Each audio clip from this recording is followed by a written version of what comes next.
Hey guys, I'm Tolu here with Duke Student Broadcasting, and we're here on LDOC with Steve Aoki. Hi Steve, how are you doing? Okay. What's up?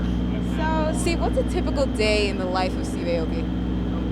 Well, on this tour in particular, it's actually amazing. It's different than flying around, which eats up a lot of your day and like your like mental state. But being on a bus tour, I'm working on music, I'm sleeping Yeah, a that's lot. I sleep like a baby on the bus,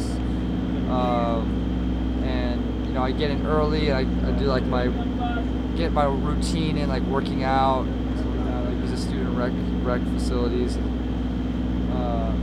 been awesome. Plus, like touring with Kendrick too.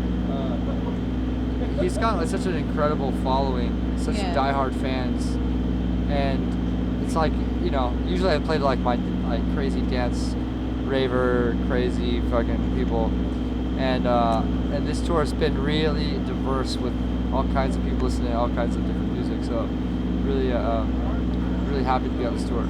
So how did you and Kendrick decide to collaborate?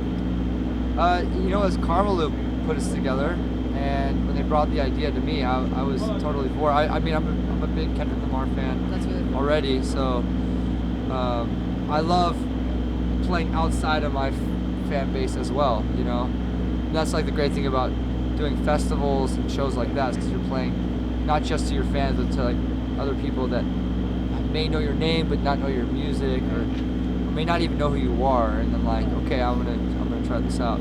So it's you know, I like to play in front of my fans, of course, and then, you know, obviously broaden my reach. So speaking of your music, what process do you go through when you're thinking about making mixes? There's a different process when I'm like putting together a mix for a set and producing a song. Okay. You know, like when I'm in the studio working on a song, I have different intentions for different songs, and I usually think about the vocalist I'm going to work with. My last album, Wonderland, I had vocalists on every track, so I was really, you know, like when I work with Cuddy, like I wrote the track specifically with Cuddy in mind. When I worked with Rivers Cuomo from Weezer, I wrote a song specifically with Weezer in mind. And this album, my next album, Neon Future, is the same general concept of working, you know, like building the bridge between my sound and the collaborator or the feature that I'm working with. So now I'm working with a total array, a diverse cast of genres on this new album. So there's like I have some like proper 4 on the floor electro records, and I like there's some trap records, some like dubstep records. So it's gonna be definitely just expanding as a producer as well and a songwriter. So it's always a evolving process. Sure. So where do you see your music going as you go on into the future? I mean, I'm always evolving. I'm like constantly digesting culture everywhere I go. You know, I travel the world a lot. I mean, I do like 250 to 300 shows a year around the world. So I'm really taking in as much as I can, and I'm like feeding off of what inspires me and really keeping it authentic to that level. Like I always want to do things that really move me, and if it doesn't, then I'm just gonna wait.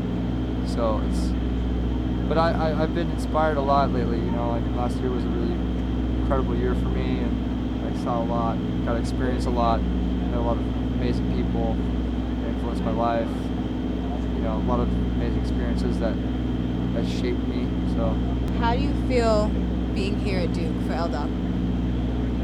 well, it's my first time at Duke, and of course I know about the school because you guys have like crazy fucking sports team that like pushes the name out. Like I've always known about Duke, but I actually got a lot of feedback, like random places that I've gone to.